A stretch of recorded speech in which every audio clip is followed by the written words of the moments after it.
দর্শক, কৃষকদের কষ্ট করে কাজ করার দিনগুলো ঘনিয়ে এসেছে। এখন নতুন নতুন সব প্রযুক্তি আবিষ্কার হচ্ছে, মাধ্যম আবিষ্কার হচ্ছে। তেমন কিছু আপনাদেরকে দেখায়।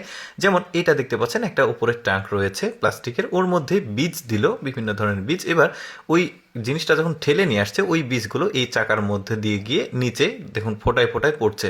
এখন উপর দিয়ে মাটি দিয়ে দিলে কিন্তু মানে বীজগুলো লাগানো হয়ে গেল। এরপরে দেখুন, এটা চারা লাগানো একটা জিনিস।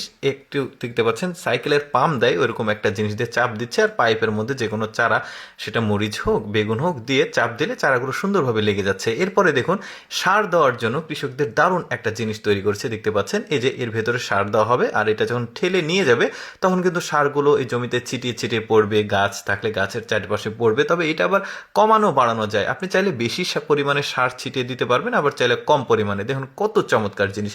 তারপর এটা দেখুন, বীজ লাগানো, অর্থাৎ ভুট্টার যে বীজ সেটা লাগানো। কিভাবে লাগাচ্ছে দেখতে পাচ্ছেন, কোদালের মতো একটা জিনিস, যার কোপ দিচ্ছে, ও অতটুকুর ভেতরেই কিন্তু বীজগুলো আছে। কোপ দিলে কিন্তু ওই ভেতরে বীজগুলো লেগে যাচ্ছে। দেখুন ওই যে যখন মাটি সরাচ্ছে, দেখুন এর ভেতরে বীজটা লেগে গেছে। এই যে দেখতে পাচ্ছেন, কি চমৎকার বুদ্ধি। তারপরে দেখুন, কীটনাশক প্রয়োগ করার জন্য দারুণ একটা জিনিস তৈরি করেছে ওরা। মানে একসাথে অনেকগুলো জায়গাতে কম সময়ে কীটনাশক প্রয়োগ করার জন্য এইরকম একটা জিনিস তৈরি করেছে। টাঙ্কির মধ্যে কীটনাশকের যে তরল সেটা থাকবে, আর এভাবে ঠেলে নিয়ে গেলে কিন্তু চারিদিকে পড়বে কীটনাশকটা। বেশ চমৎকার। তারপরে একটা চারা আরেকটা জায়গাতে প্রতিস্থাপন করার জন্য এই ছোট্ট জিনিসটা অনেকটা কিন্তু প্রযুক্তিগত আছে, আবার অনেকটা কিন্তু একদম ম্যানুয়াল রয়েছে, যেগুলোতে প্রযুক্তি নাই। যেমন এটা প্রযুক্তিগত।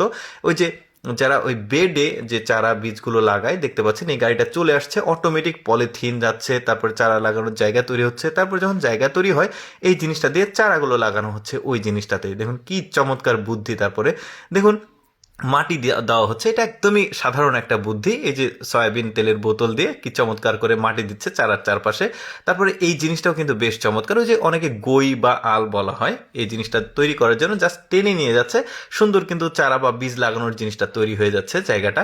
এরপরে দেখুন, ওই যে ভুট্টা তোলার পর ভুট্টার যে গোড়া থাকে জমিতে, এটা অপসারণ করতে হয়। দেখুন এই জিনিসটা দিয়ে কত চমৎকারভাবে কম সময়ে সব ভুট্টার গোড়াগুলো তোলা যাচ্ছে গাছের। তারপরে দেখুন, গাছ অনেক সময় যে হয়, ছোট ছোট গাছ লাগালে, চারা লাগালে, ওই যে হাঁস মুরগি পাখি এগুলোয় খেয়ে ফেলে। তো এই বুদ্ধিটা কিন্তু চমৎকার করেছে। প্লাস্টিকের ছোট্ট একটা জিনিস চারার ওপরে দিয়ে দিচ্ছে, দিয়ে পিন আছে একটা, জাস্ট লাগিয়ে দিচ্ছে।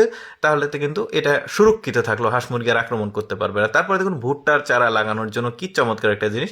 চারা ঠিক না, বীজ লাগানোর জন্য। এগুলো কিন্তু প্রযুক্তিগত না, জাস্ট বুদ্ধি খাটিয়ে তৈরি করেছে। মানে কৃষকদের কিন্তু আসলে খুবই মানে কষ্টগুলো কমে গেছে। যেমন ধান লাগানোর এই জিনিসটা দেখুন, জাস্ট ধানগুলো ওইখানে মানে রাখার আছে, এখন ওটা টেনে নিয়ে গেলে ধানগুলো কিন্তু অটোমেটিক লেগে যাচ্ছে। যেগুলো আমরা আমাদের এলাকাতে যখন ধান লাগাই, তখন কিন্তু ওই যে হাতে একটা একটা করে গোজ লাগাই, তারপরে ধানগুলো লাগে। আর এরা দেখুন কি চমৎকারভাবে টেনে নিয়ে যাচ্ছে, অটোমেটিক ধানগুলো লেগে যাচ্ছে। বেশ চমৎকার। কিন্তু দর্শক, আমি সবসময় চেষ্টা করি আপনাদের সামনে অদেখা তথ্যমূলক ভিডিওগুলো উপস্থাপন করার, যেগুলো দেখার সুযোগ মানুষের কম হয়। আজকের এই ভিডিওটি কেমন লাগলো কমেন্ট করে জানাবেন।